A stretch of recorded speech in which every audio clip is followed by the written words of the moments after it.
रात के 11:45 बजे पुणे का वाशीनगर बस स्टैंड लगभग खाली हो चुका था। ठंडी हवा, पीली स्ट्रीट लाइट और दूर से आती कुत्तों की आवाजें सब मिलकर माहौल को अजीब बना रहे थे। अभय, 24 साल का युवक, अपने लैपटॉप बैग को कंधे पर लटकाए आखिरी नाइट बस का इंतजार कर रहा था। उसे सुबह मुंबई में एक महत्वपूर्ण इंटरव्यू था। स्टैंड पर सिर्फ 3 लोग और थे। एक बूढ़ा आदमी जिसकी आंखें बिना झपके अभय को देख रही थी। एक महिला जो लगातार फोन पर धीमी आवाज में कुछ बुदबुदा रही थी। और एक बच्चा जिसके हाथ में टूटा हुआ खिलौना था, लेकिन उस बच्चे को किसी ने आते हुए नहीं देखा था। 11:55 पर एक पुरानी लाल पीली रंग की एसटी बस कहराती हुई ब्रेक लगाकर सामने रुकी। बस पर लिखा था, मुंबई विशेष नाइट सर्विस। अभय चढ़ गया। अंदर अजीब सी बदबू थी, जैसे कई दिनों से बस साफ न की गई हो। सीटें टूटी हुई, लाइटें झिलमिलाती हुई। कंडक्टर अंधेरे में खड़ा था। उसका चेहरा नहीं दिख रहा था। बस उसकी आवाज सुनाई बस उसकी आवाज सुनाई दी, टिकट मुंबई। अभय ने सिर हिलाया। बस धीरे धीरे चल पड़ी। जैसे जैसे ही शहर की रोशनी पीछे छूटी, बस अंदर से और ज्यादा डरावने लगने लगी।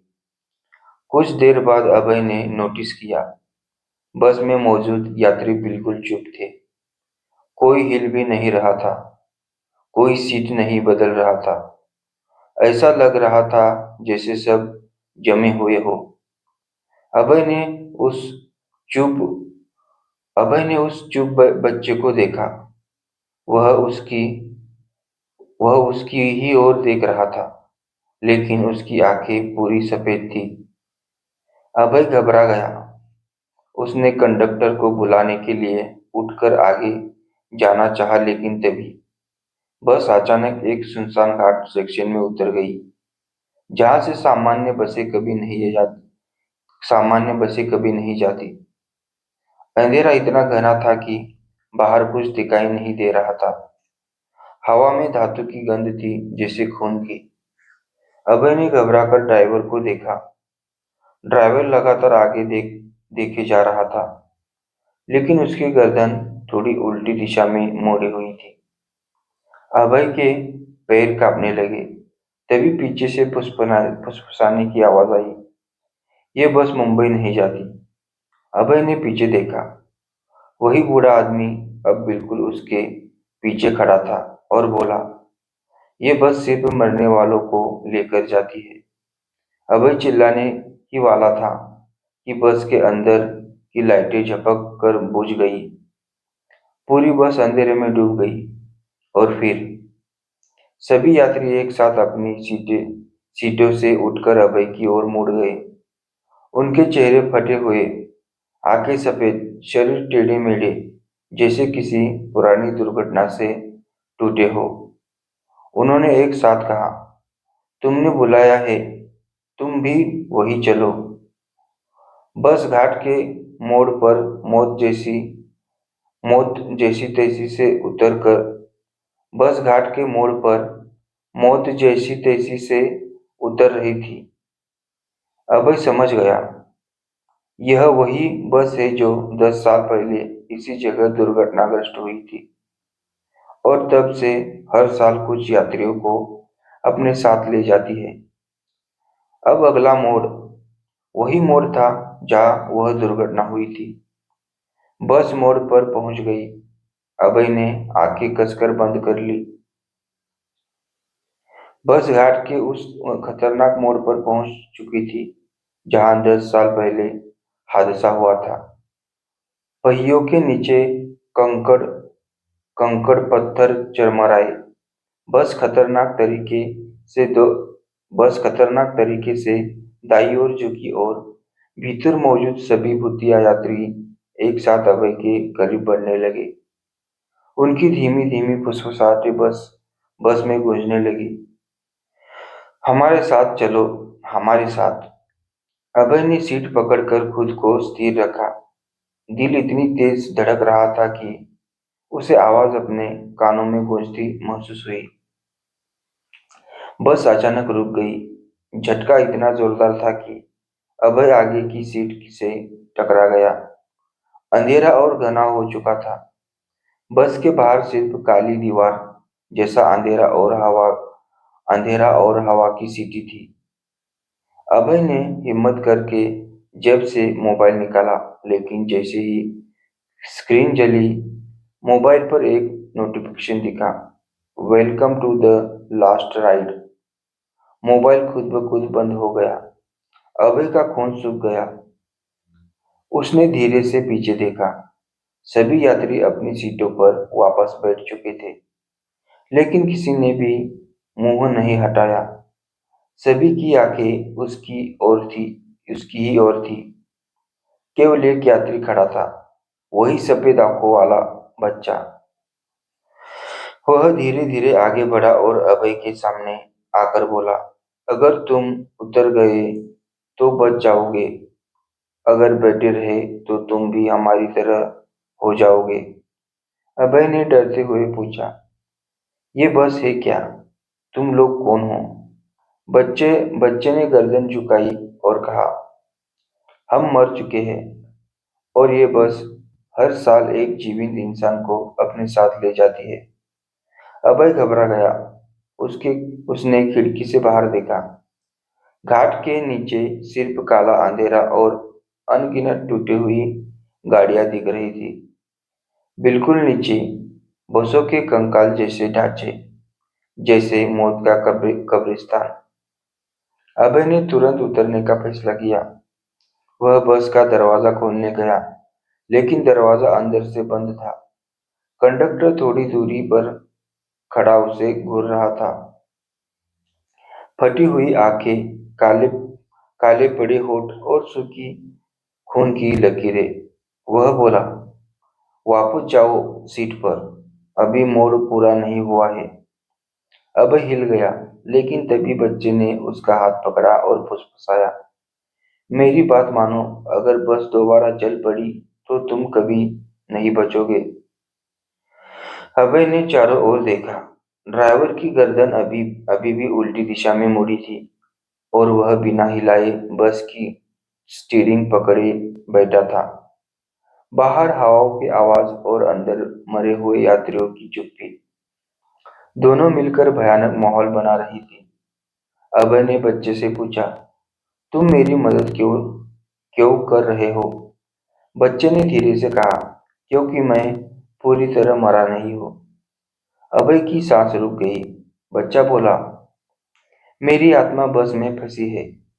अगर मैं तुम्हें बचा बचा दूं तो शायद मुझे मुक्ति मिल जाए। अभय ने हिम्मत करके फिर से दरवाजा धक्का दिया। इस बार दरवाजा थोड़ा सा खुला, जैसे किसी ने अंदर से उसे ढीला दिया हिला दी ढीला किया हो। हवा की तेज झोंक अंदर आई। अभय लगभग बाहर कूद ही गया था कि पीछे से एक हाथ हाथ ने उसकी गर्दन पकड़ ली। वही बूढ़ा आदमी।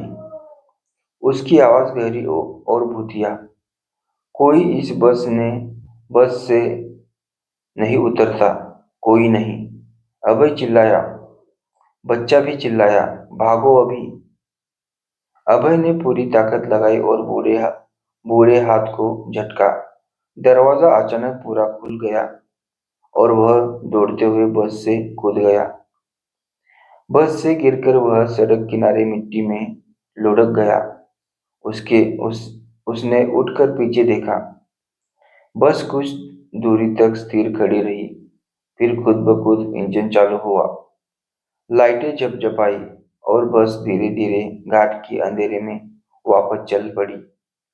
अभय हाँफते हुए चिल्लाया, अरे बच्चा, तू भी उतर जा। लेकिन बच्चे की परछाई बस की पिछली खिड़की में बस एक पल दिखाई दी और फिर धुंध में गायब हो गई। बस अंधेरे में उतर गई, जैसे मौत वापस अपनी जगह लौट रही हो। अभय अकेला सुनसान घाट पर खड़ा था, लेकिन कहानी यही खत्म नहीं होती। अभय गहरी सांसें लेते हुए उस सुनसान घाट पर खड़ा था। हवा की सीटी, दूर पहाड़ियों की गूंज और आसपास फैला अंधेरा, सब कुछ उसे अंदर तक डरा रहा था। लेकिन सबसे डरावनी बात यह थी कि वह अकेला था, पूरी तरह अकेला। उसने बस की दिशा में देखा, जहां वह अंधेरे में गायब हो चुकी थी। कुछ देर तक सन्नाटा छा रहा, फिर अचानक ट ट अभय की जेब में रखा मोबाइल खुद ब खुद चालू हो गया। उसके हाथ कांप रहे थे। स्क्रीन पर एक नोटिफिकेशन चमका। अभी गया है, वापस भी आएगा। अभय अभय का पूरा शरीर कांप उठा। उसने सड़क की तरफ देखा। कहीं कोई गाड़ी, कोई बाइक, कोई इंसान नहीं था। उसने तुरंत घाट के किनारे चलना शुरू किया। शायद नीचे कहीं कोई गांव हो। लगभग 10 मिनट चला चला ही था कि एक हल्की आवाज सुनाई दी। अभय। अभय रुक गया। आवाज पहाड़ी की तरफ से आ रही थी। कौन है? वह चिल्लाया। फिर वही आवाज और साफ। अभय जल्दी भाग। ये आवाज किसी इंसान की नहीं लग रही थी, लेकिन पूरी तरह डरावनी भी नहीं थी, जैसे कोई उसे सच में चेतावनी दे रहा हो। अभय समझ गया, यह वही बच्चा था। वह चिल्लाया, तू कहाँ है? दिखाई क्यों नहीं दे रहा? पहाड़ी के ऊपर धुंध घनी होने लगी और धुंध के बीच एक छोटी सी आकृति दिखाई दी। बच्चा। वह बोल रहा था, बस वापस आएगी। जब मोड़ पूरा होगा तो ये घाट पर दोबारा आएगी, और इस बार वो सिर्फ तुम्हें लेने के लिए रुकेगी। अबे हिल गया। मैं क्या करूं? कैसे बचूं? उसने पूछा। बच्चा नीचे उतरने की कोशिश करने लगा, पर जैसे किसी अदृश्य दीवार ने उसे रोक रखा हो। वह बस इतना वह बस इतना ही बोल पाया। तुम्हें घाट से बाहर निकलना होगा, अभी के अभी, बस के आने से पहले। अचानक हवा तेज हो गई। बच्चे की आकृति धुंध में डगमगाई। उसने आखिरी बार कहा, समय बहुत कम है, वो नजदीक आ रही है। और आकृति धुंध में घुल गई। अभय ने दूर देखा। घाट की गहराई में बहुत नीचे कई इंजन की हल्की आवाज आ रही थी। वो बस थी। वह वापस चढ़ रही थी। अभय के पैरों तले जमीन खिसक गई। वह दौड़ पड़ा, जितनी तेज दौड़ सकता था। सड़क पर कंकड़ उछल रहे थे। हवा कान हवा कानों में चुभ रही थी। दिल धड़क धड़क कर मानो फटने वाला था। पहाड़ी मोड़ पर पहाड़ी मोड़ पार करते ही उसे दूर पहाड़ी पर छोटे छोटे लाइट दिखे। एक छोटा सा ढाबा। उसने राहत की सांस ली। वह बस वहीं तक पहुंचना है। बस वहीं तक। वह खुद से बोलता हुआ बोलता हुआ दौड़ता गया। लेकिन तभी लेकिन तभी पीछे घाट से आती तेज हेडलाइट ने उसे चौंका दिया। पीली टिमटिमाती पुरानी हेडलाइट। वही नाइट बस थी। वही तेजी से ऊपर चढ़ रही थी। वह उसे ढूंढ रही थी। अभय और तेज भागने लगा। उसके कदम लड़खड़ाने लगे, सांसें टूटने लगी। ढाबा अब बस ढाबा अब बस दो मोड़ रहा था, लेकिन बस अब सिर्फ एक मोड़ पीछे थी। उसकी उसकी ब्रेक की चीखती आवाज घाट में गूंज रही थी, जैसे किसी दानव की चीख। अभय ने आखिरी मोड़ पार किया। ढाबे के बाहर दो आदमी खड़े थे। बच गया, अभय ने खुद से कहा। लेकिन तभी बस की हेडलाइट बिल्कुल उसके पीछे आ गई। पुरानी एसटी बस तेजी से उसकी ओर बढ़ रही थी, सीधा उसकी पीठ की तरफ। अभय दौड़ते दौड़ते चीखा, बचाओ! कोई तो बचाओ! ढाबे के सामने खड़े दोनों आदमी उसकी तरफ भागे। बस बस कुछ ही मीटर मीटर दूरी थी। अभय ने पूरी ताकत लगाई और ढाबे की तरफ छलांग मारी। बस उसके पीछे जोर से ब्रेक लगाते हुए चीखी, और वह ढाबे के सामने रुक गई। बस का दरवाजा धीरे से खुला। अंधेरे में भी कुछ आकृतियां हिलती दिखी और कंडक्टर की आवाज आई, अभय, वापस आ जाओ, तेरी सीट खाली है। ढाबे के दोनों आदमी दंग थे। उन्होंने डरते हुए पूछा, ये कौन सी बस है? रात को इस रास्ते कोई बस नहीं चलती। अभय ने कांपते आवाज में कहा, ये मरने वालों की बस है। ढाबा ढाबा ढाबा वाले एक दूसरे को देखने लगे। अभय जमीन पर गिर चुका था। सुबह होने से पहले वह बस फिर से उसे लेने आई थी और शायद फिर जाएगी। ढाबे के बाहर खड़ी वह पुरानी लाल पीली एसटी बस मिट्टी उड़ाती हुई पहाड़ की हवा में झूलती हुई बिल्कुल जिंदा लग रही थी। बस की हेडलाइट सीधे अभय पर टिकी थी, जैसे किसी शिकारी ने अपने शिकार को चिन्हित कर लिया हो। ढाबा मालिक और उसका बेटा दोनों डर गए थे। एक ने धीरे से अभय को उठाया और अंदर ले गया। दूसरा दरवाजे दूसरा दरवाजे पर खड़ा रहकर बस को देखता रहा, लेकिन बस बिल्कुल चुप थी, जैसे इंतजार में हो। ढाबे ढाबे के अंदर धीरे धीरे अभय को होश आने लगा।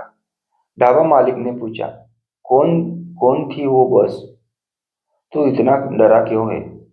अभय ने कांपती आवाज में जवाब दिया, वो बस नहीं, वो किसी की आत्माओं का जाल है। 10 साल पहले इसी घाट में उसी बस का एक्सीडेंट हुआ था। ढाबा मालिक का चेहरा गंभीर हो गया। वह बोला, उस हादसे की मुझे याद है। हमने उस रात कई चीखें सुनाई थी। अभय ने आगे कहा, उस बस में जो जो लोग मरे, उनकी आत्माएं बस में फंस गई। अब हर साल वो बस किसी जिंदा इंसान को ले जाती है। ढाबा मालिक घूरते हुए बोला, लेकिन तू क्यों? बस तुझे ही क्यों लेने आई? अभय शांत हो गया। उसने कहीं सोचा कि उसने कभी सोचा ही नहीं था कि सवाल यही सबसे बड़ा है। वह बोलने ही वाला था कि बाहर से किसी के चलने की आवाज आई, धीरे धीरे, भारी कदमों की। ढाबा मालिक डर कर खिड़की से बाहर झांका। बस के दरवाजे से एक धुंधला काला साया उतर रहा था। वह इंसान जैसा था, लेकिन उसका शरीर असामान्य रूप से लंबा और टेढ़ा मेढ़ा। वह ढाबे की तरफ बढ़ रहा था। अभय चीख पड़ा, दरवाजा बंद करो जल्दी। ढाबे वाले ने भारी लकड़ी का दरवाजा बंद किया और कुंडी चढ़ा दी, लेकिन बाहर से किसी ने 3 बार जोर से दरवाजा खटखटाया। ठक ठक। अभय की सांस अटक गई। फिर एक धीमी गहरी आवाज आई, अभय, बाहर आओ। ढाबा मालिक ने कानों पर हाथ रख दिया। अभय पूरी तरह कांप रहा था। उसने धीमे धीमे से कहा, यह कंडक्टर है। ढाबा मालिक बोला, पर तू ही क्यों है? पर तू ही क्यों? उस बस में कितना भी हादसा हुआ हो, वो तुझे ही क्यों बुला रही है? अभय की आंखों में आंसू भर आए। वह बोला, क्योंकि उस एक्सीडेंट में मेरा कोई था। ढाबा वाला चौंक गया। कौन? अभय ने भारी आवाज में कहा, मेरे पापा। वही उस बस के ड्राइवर थे। ढाबा मालिक स्तब्ध रह गया। अभय बोला, 10 साल से मैं इस दिन को भूलने की कोशिश कर रहा था, लेकिन उस रात पापा की मौत के बाद लोगों ने कहा था कि हादसा उनकी गलती से हुआ, लेकिन सच्चाई किसी को नहीं पता। अब बाहर बस के इंजन की आवाज तेज हो गई थी। बस धीरे धीरे ढाबे की ओर खिसक रही थी। अभय ने डरते हुए खिड़की से देखा। बस बिल्कुल दरवाजे के सामने रुक गई थी। उसका दरवाजा खुला हुआ था और अंदर ड्राइवर की सीट पर कोई बैठा था। धुंध, अंधेरा और बस की पीली लाइटों में अभय को स्पष्ट दिखा। ड्राइवर की सीट पर बैठे इंसान का चेहरा बिल्कुल उसके पिता जैसा था। अभय की आंखें फटी रह गई। उसने उसके होठ कांपने लगे। ढाबा मालिक ने पूछा, ये कौन है? अभय ने सूखे गले से कहा, ये पापा नहीं है, लेकिन कोई उनका चेहरा बहन कर आया है।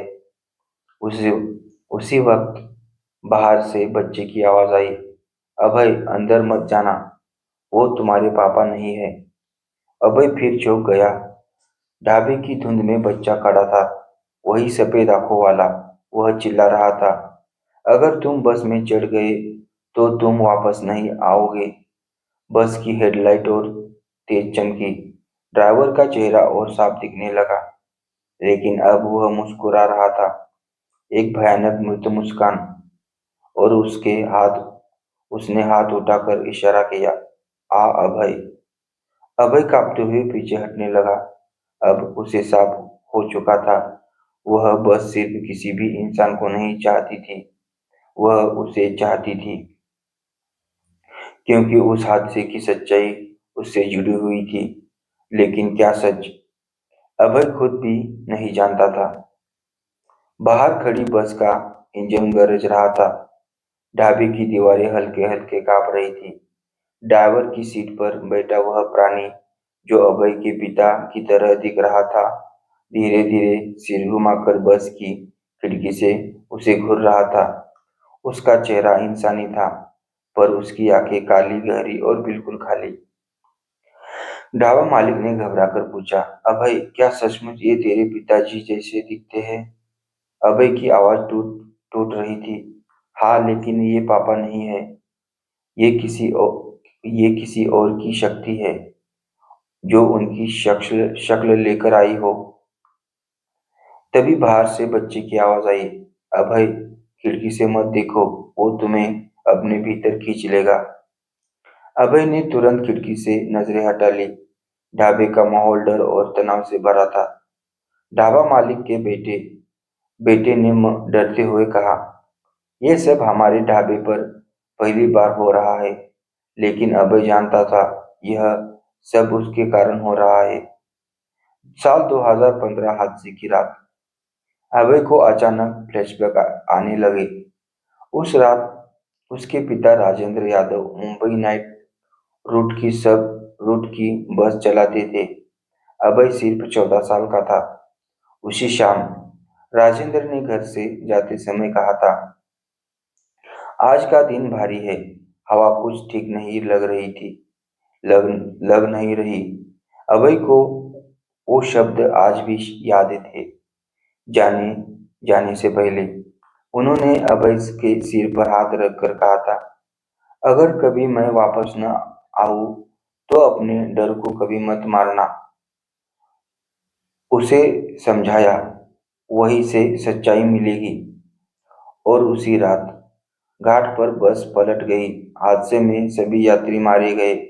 लोगों ने कहा, ड्राइवर की गलती थी, उसने तेज मोड़ पर बस को काबू से बाहर कर दिया।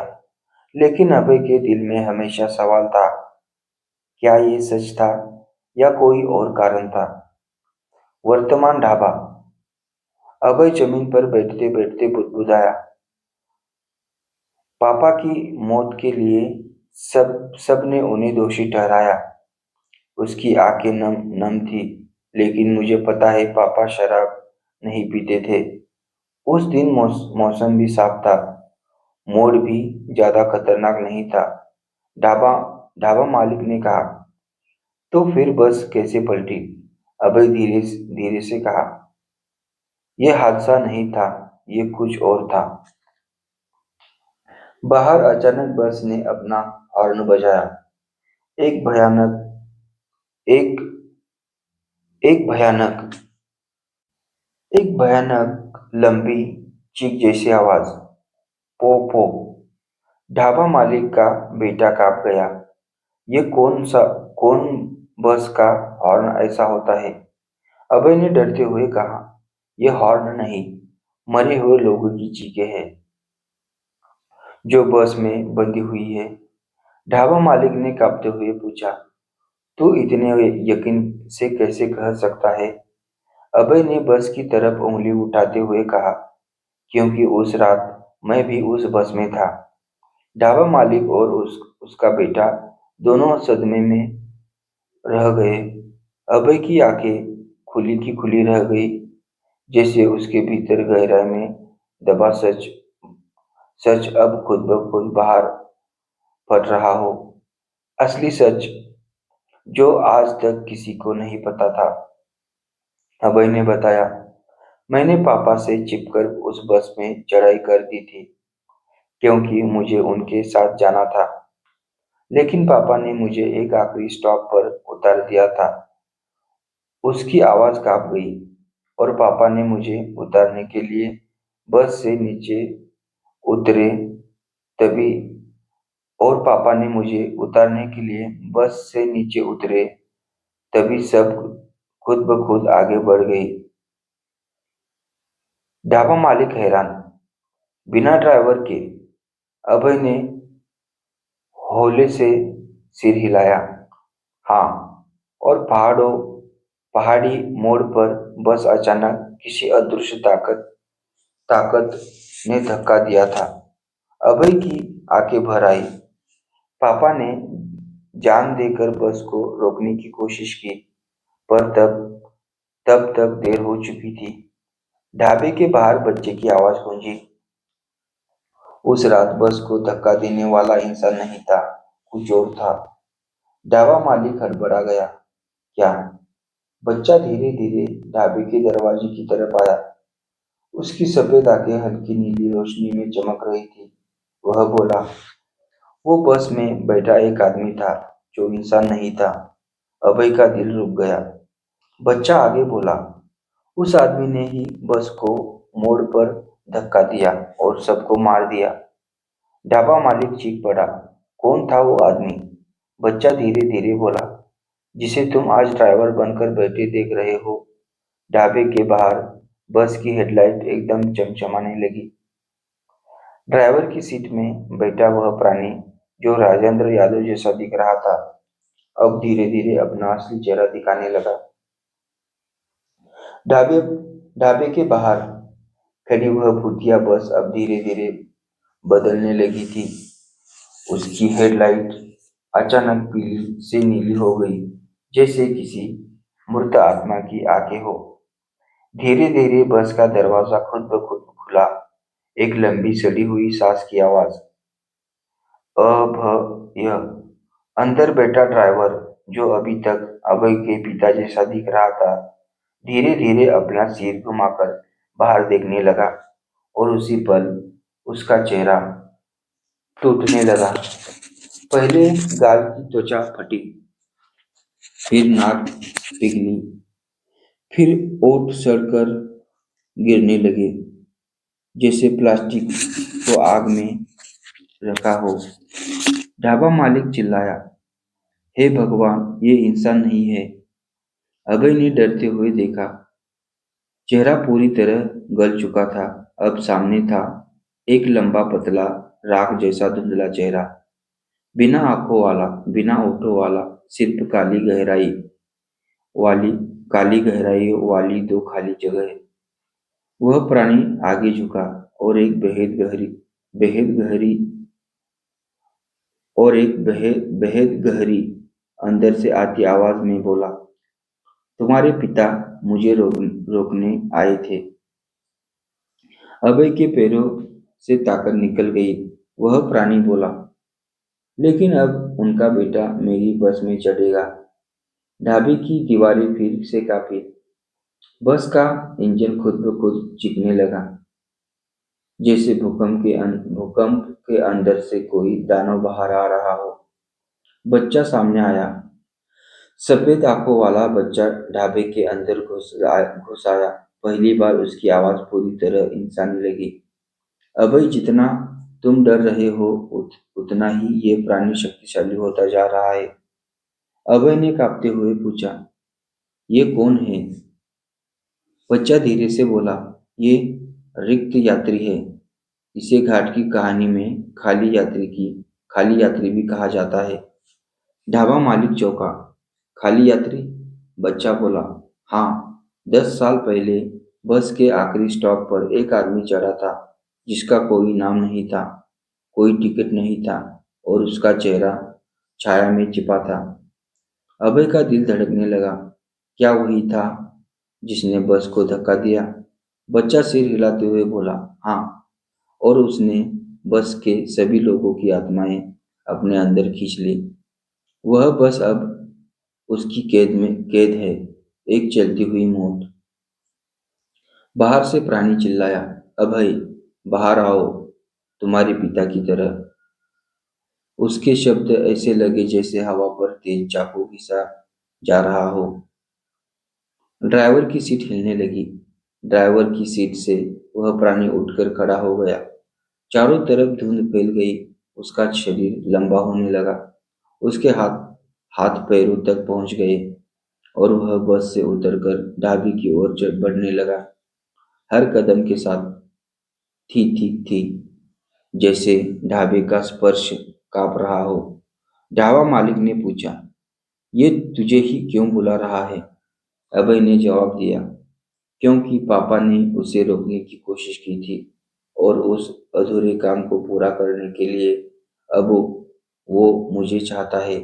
बच्चा फुसफुसाया, नहीं, कारण सिर्फ इतना ही नहीं है।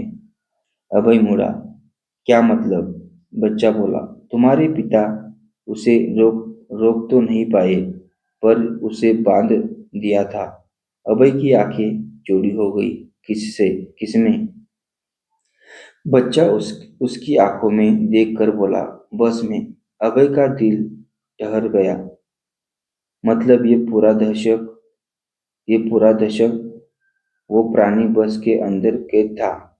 बच्चा बोला, हाँ। और तुम उसके लिए दरवाजा हो। अभय सदमे में, दरवाजा? बच्चा बोला, तुम्हारे पिता की आत्मा उससे लड़ते लड़ते नष्ट हो रही थी। उनकी आखिरी ताकत बस इतना कर सकती थी कि वो इस प्राणी को रक्त संबंध से ही खोल पाए। ढाबा मालिक समझा नहीं। रक्त संबंध? बच्चा बोला, अभय की अभय ही वह खून है जो इस प्राणी को आजाद कर सकता है। ढाबे की दीवारें अचानक टूटने लगी।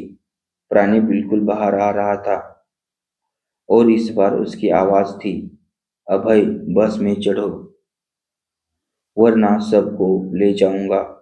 अभय ने पीछे हटते हुए देखा। ढाबा मालिक, उसका बेटा और बच्चा सब उसके पीछे खड़े थे और बाहर मौत खड़ी थी। बस खाई के किनारे धीरे धीरे रेंग रही थी।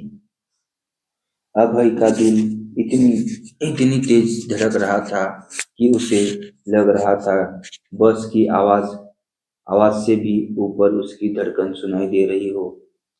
चारों तरफ वही मृत यात्री, काले जले हुए शरीर, सफेद आंखें और टेढ़े मेढ़े चेहरे, सब केवल उसे देख रहे थे।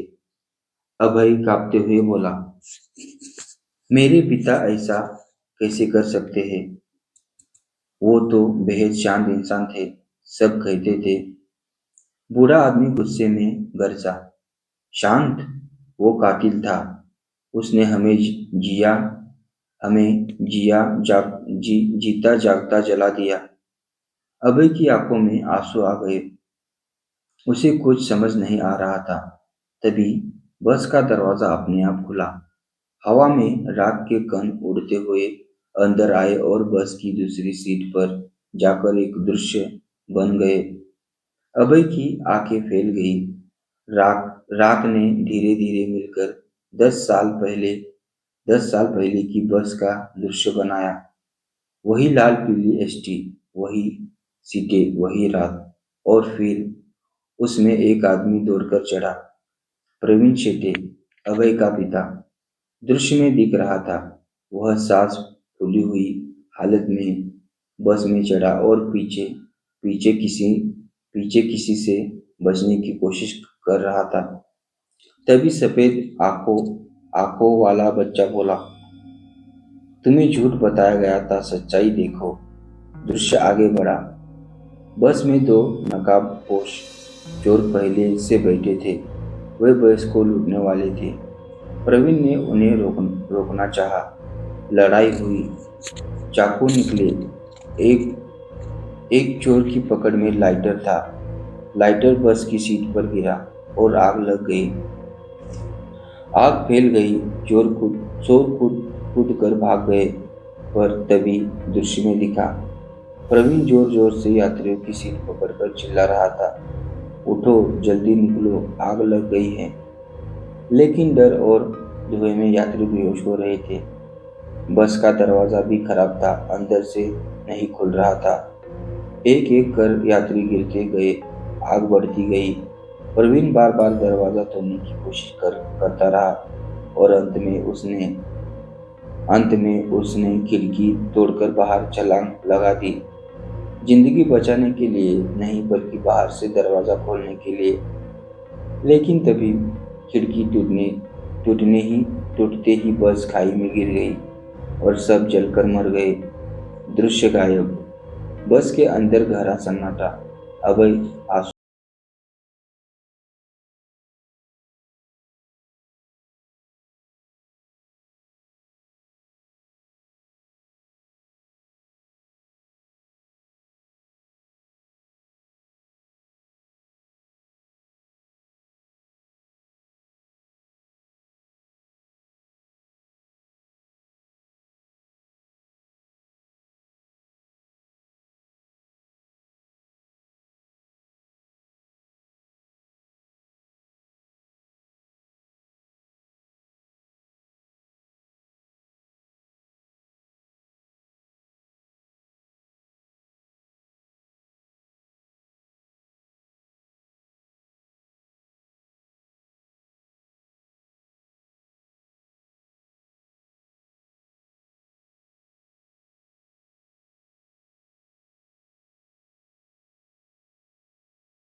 बच्चा धीरे धीरे उसकी ओर आया और फुसफुसाया, उस रात के असली दो अपराधियों को ढूंढना और उन्हें सजा दिलाना।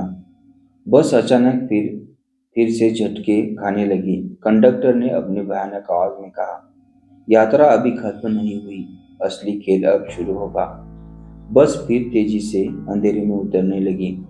इस बार केवल सच्चाई जानने के लिए नहीं, बल्कि इंसाफ पूरा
करता है, पर अचानक पीछे से एक हाथ अभय की कलाई पकड़ लेता है, ठंडा बर्फ जैसा।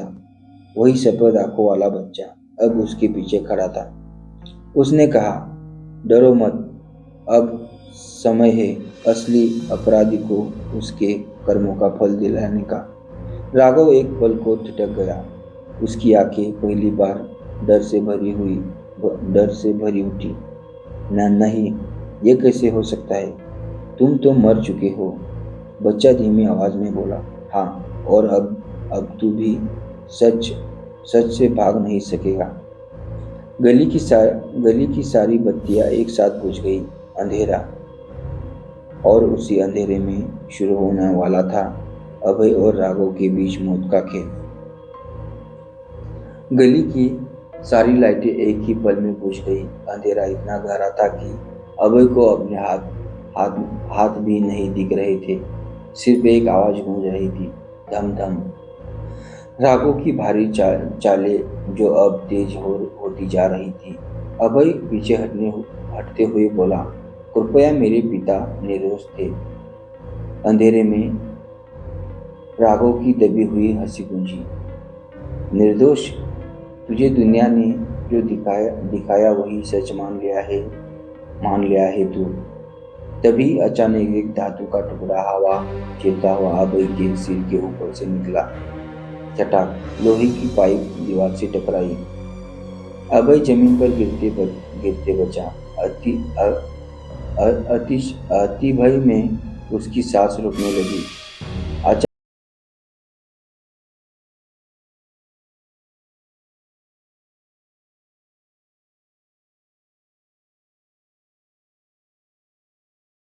डरो मत, मेरे होते हुए वो तुझे नहीं मारेगा। अभय बोला, लेकिन तुम क्या कर सकते हो? बच्चे ने अपना हाथ राघव की तरफ उठाया। अचानक हवा ठंडी हो गई। गली के दोनों ओर के जर्जर घरों के दरवाजे अपने आप जोर से बंद हो गए। राघव घबराया। नहीं, नहीं, तुम सब मर चुके हो। तुम्हें वापस नहीं आना चाहिए था। बच्चा फुसफुसाया, हम वापस नहीं आए राघव, तुम्हारा पापा हमें वापस खींच लाया। अचानक कई परछाइयां उठी। गली की दीवारें, नालियां, खिड़कियां से धीरे धीरे मृत यात्रियों की आकृतियां बनकर निकलने लगी। बूढ़ा आदमी, बुदबुदाती महिला, बच्चे के हाथ बैठा यात्री, बीच की सीट का आदमी जिसका चेहरा जला था। सभी की आंखें राघव पर टिक गई। राघव पीछे हटते हुए चिल्लाया, नहीं, मैंने तो बस लूट की थी। आग मैंने नहीं लगाई थी। वो मेरे साथी ने अमित ने। बूढ़ा आदमी गरजा, झूठ मत बोल, जैसे तूने अदालत में झूठ बोला था। राघव कांपने लगा। उसके हाथ की पाइप जमीन पर गिर गई। अभय ने उससे सवाल किया, क्या तुमने मेरे पिता को फंसाया? क्या तुमने कहा था कि आग उन्होंने लगाई? राघव ने रोते हुए कहा, हाँ, मैंने कहा था, क्योंकि वो एक पात्र जिंदा बचे थे। अगर मैं अपराध कबूल करता तो मेरी जिंदगी खत्म हो जाती। इस स्वीकारोक्ति ने सबको स्तब्ध कर दिया। अभय की आंखों में आंसू आ गए। बच्चा धीरे धीरे राघव के पास गया और बोला, सच तुम पर भारी है राघव। अब तुम्हें वही महसूस होगा जो हम महसूस करके मरे थे। अचानक सारी मृत आत्माएं एक साथ राघव की ओर बढ़ी। राघव पीछे हटते हटते दीवार से टकरा गया। उसके आसपास ठंडी हवा का तूफान उठा, जैसे अदृश्य हाथ उसे पकड़ रहे हो। राघव चीखा, बचाओ, अभय, मुझे बचा ले। तेरे बाप को भी नहीं बचा पाया था, लेकिन तू मुझे बचा ले। अभय ने हिम्मत करके चिल्लाया, नहीं, मेरे पिता की मौत का गुनहगार तू है। अचानक जमीन फटने जैसी आवाज हुई। राघव का शरीर हवा में उठा और काले धुएं की गांठ बनकर गायब होने लगा। चीखे, ठंडी ठंडी हवा और टूटे कांच की आवाज जैसे आवाज से पूरी बस्ती कांप उठी। कुछ ही सेकंड में सब शांत हो गया। हवा रुक गई। गली फिर वही बन गई जो पहले थी। मृत आत्माएं धीरे धीरे गायब हो गई। उनके चेहरे पर अब शांति थी। बच्चा आखिरी बार अभय के सामने खड़ा हुआ और मुस्कुराया। वह बोला, अब हमारे दुख खत्म हुए। तुम्हारे पिता निर्दोष साबित हो गए। अभय ने धीरे से पूछा, और तुम? बच्चे की आंखें सामान्य हो गई। अब हम सब आगे बढ़ रहे हैं तुम्हारी हिम्मत की वजह से। बच्चा धुआं में बदल कर गायब हो गया। अभय वही थक कर बैठा था। रात खत्म हो रही थी। सूरज की हल्की रोशनी बस्ती में फैलने लगी थी। लेकिन उसके फोन पर एक नया मैसेज आया। एक अपराधी खत्म हुआ है। दूसरा अभी भी जिंदा है। अमित खोज शुरू करो। Centre unknown. अभय का दिमाग घूम गया। एक और अपराधी? कहानी अभी खत्म नहीं हुई थी। बस की आत्माएं पूरी तरह शांत होने लगी होने बस पूरी तरह शांत होने के लिए सच को सामने लाना जरूरी था। रात खत्म हो चुकी थी। आसमान हल्का नीला हो रहा था। लेकिन अभय के अंदर अभी भी अंधेरा था। राघव मर चुका था, लेकिन अब नया नाम सामने था, अमित। वही दूसरा नकाबपोश चोर जिसने बस में आग लगाई थी और जिसने बाद में सारी कहानी को अपने हिसाब से मोड़ दिया। अभय ने अपने मोबाइल पर आई मैसेज को फिर पढ़ा। अमित अभी जिंदा है। वो राघव से भी ज्यादा खतरनाक है। अभय के दिमाग में एक ही सवाल घूम रहा था, कौन भेज रहा है ये मैसेज संदेश? भूत या कोई इंसान? लेकिन जवाब का समय नहीं था। उसे अमित को ढूंढना था। मिट्टी बस्ती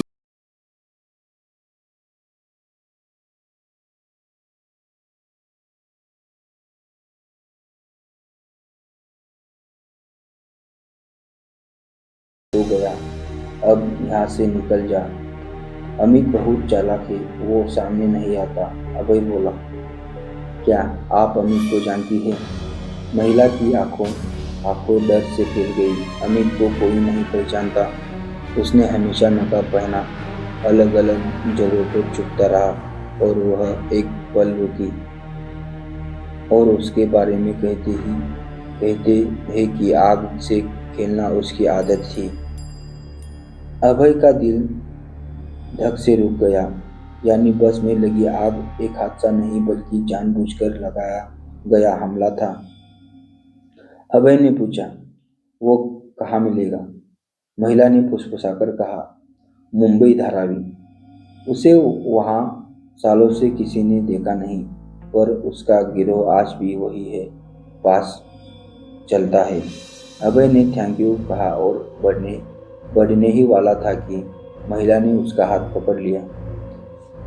बेटा, अगर अमित को पता चल गया कि तू उसे ढूंढ रहा है, तो वो तुझे जिंदा नहीं छोड़ेगा। राघव ने ज्यादा शातिर है राघव से ज्यादा शातिर है वो। अभय ने एक गहरी सांस ली। मुझे अपने पिता के लिए करना होगा। महिला ने बस एक बात और कही, अमित हमेशा अपने पीछे एक निशान छोड़ जाता है। अभय ने पूछा, कैसा निशान? महिला ने कांपते हुए जवाब दिया, एक जली हुई माचिस की तीली। धारावी सुबह 7:30 AM। अभय लोकल में चढ़कर धारावी पहुंचा। यह जगह सुबह सुबह भी उतनी ही भीड़भाड़ और शोर से भरी थी, लेकिन बीच बीच में संकरी गलियां, चॉकलेट जैसे काले पानी की नालियां और हर कोने से आती फुसफुसाती आवाजें। अभय एक चाय के ठेले पर रुका। भाई एक आदमी ढूंढना है, नाम है अमित। दुकानदार ने कप रखते रखते ही हाथ रोक दिया। उसकी आंखों में खतरे की चमक साफ दिखी। तू क्यों ढूंढ रहा है उसे? उसने मेरे पिता को फंसाया था और बहुत लोगों की जान ली थी। चाय वाले ने धीमी आवाज में कहा, तू गलत रास्ते पर चल रहा है भाई। अमित इंसान नहीं, परछाई है। अभय की सांस रुक गई। कहाँ मिल सकता है? चाय वाला बोला। उस उसके लोग वर्कशॉप गली में दिखते हैं। छोटा सा गैरेज है, नाम है शेरा मोटर्स। अभय तुरंत उस गली की तरफ बढ़ गया। वर्कशॉप गली, सुबह 8-10 AM। गली पूरी तरह सुनसान थी। पुरानी इमारतें, जंग लगे लोहे के शटर, कांच टूटे, स्ट्रीट लैंप और गली के आखिरी में शेर मोटर्स का बोर्ड, बिल्कुल जर्जर। अभय धीरे धीरे अंदर गया। अंधेरा, जगह जगह तेल और टूटे टायर पड़े थे। अचानक किसी चीज पर उसका पैर पड़ा। ठक। अभय नीचे झुका। उसकी आंखें फैल गई। नीचे एक जली हुई माचिस की तीली पड़ी थी। यानी अमित यही था, या अभी भी यही है। तभी गैरेज के अंदरूनी हिस्से से एक आदमी की आवाज आई। कोई मेरे बारे में पूछ रहा था। अभय का दिल तेजी से धड़कने लगा। गहराई में एक छाया धीरे धीरे बाहर आई। चेहरा नहीं दिख रहा था, पर आंखें अजीब चमक रही थी। वह आदमी आगे आया और हंसते हुए बोला, तू अभय है ना? प्रवीण शेट्टी का बेटा। मैं तेरी ही इंतजार कर रहा था। अभय पीछे हट गया। वह आदमी आगे बोला, मैं ही हूँ अमित। उस रात की आग अब फिर से जलेगी। अभय के चेहरे पर खून सूख गया। अमित की आंखों में कुछ ऐसा था जैसे वो इंसान नहीं, जानवर बन चुका हो। अमित धीरे धीरे अलग जेब से कुछ निकालने लगा। अभय डरते हुए देखता है। लाइटर। वही लाइटर। गली की बत्तियां बुझ चुकी थी। अभय, राघव और सफेद आंखों वाला बच्चा एक ही जगह, 3 अलग अलग दुनिया के बीच खड़े थे। अचानक तेज हवा चली। धरती जैसे कांप उठी। बच्चे ने राघव की तरफ देखा। सच से भागने की कोशिश बहुत कर ली। अब तेरी बारी है। राघव चिल्लाया। मैंने कुछ नहीं किया, ये झूठ है। बच्चे ने हाथ उठाया। अगले ही पल राघव की आंखों के सामने 10 साल पहले की रात दोबारा जिंदा हो गई। अभय भी सब देख रहा था, जैसे किसी अदृश्य स्क्रीन पर। फ्लैशबैक। 10 साल पहले पुणे से मुंबई जा रही वही बस। रात 1:47 AM। राघव और उसके 3 साथी बस में चढ़ते हैं। मकसद यात्रियों से सामान छीनना। लेकिन अचानक झगड़ा बढ़ जाता है। राघव ने अभय के पिता प्रवीण शेट्टी को पहचान लिया। ये आदमी मुझे जेल भिजवाने वाला था। गुस्से में उसने प्रवीण पर हमला कर दिया।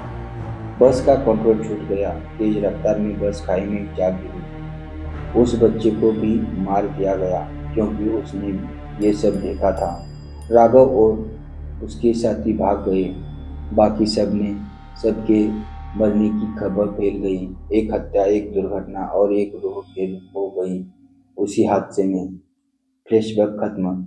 राघव घुटनों पर गिर गया। नहीं, नहीं, ये झूठ है। बच्चे ने शांत आवाज में कहा, ये सच है। तूने इंसान को नहीं मारा, पूरी बस की किस्मत बदल दी। अभय की आंखों में आंसू बहने लगे। वह कांपती आवाज में बोला, मेरे पिता आखिरी पलों में क्या हुआ था? बच्चे ने उसकी ओर मुड़कर मुस्कुराया। पहली बार इंसानी मुस्कान। वो तुम्हें याद कर रहे थे। उन्होंने कहा था, मेरा बेटा मजबूत है, एक दिन सच ढूंढ लेगा। और देखो, तुम ढूंढ ही लाए। अभय की पलकों में नमी आ गई। अचानक हवा और ठंडी हो गई। बच्चे ने राघव की ओर इशारा किया। गली का अंधेरा जैसे जीवित हो उठा। अंधेरा लहर की तरह राघव पर टूट पड़ा। राघव चिपटा हुआ काले साये में समा गया, जैसे कोई गहराई उसे निगल रही हो। कुछ सेकंड में सब शांत। राघव गायब। केवल उसकी लोहे की पाइप जमीन पर गिरी थी। बच्चे ने अभय की तरफ देखा। उसकी सफेद आंखें अब धीरे धीरे सामान्य होती जा रही थी। अभय ने पूछा, क्या तुम आजाद हो? बच्चा मुस्कुराया। हाँ, मेरी आखिर का न्याय मिल गया। अब मुझे घर जाना है। अभय ने झुककर कहा, धन्यवाद। अगर तुम न होते तो मैं सच तक नहीं पहुंच पाता। बच्चा धीरे धीरे धुन में बदलने लगा। उसकी आवाज़ हवा में गूंजी, जब भी कोई अन्याय होगा मैं वापस आ जाऊंगा। और वह गायब हो गया।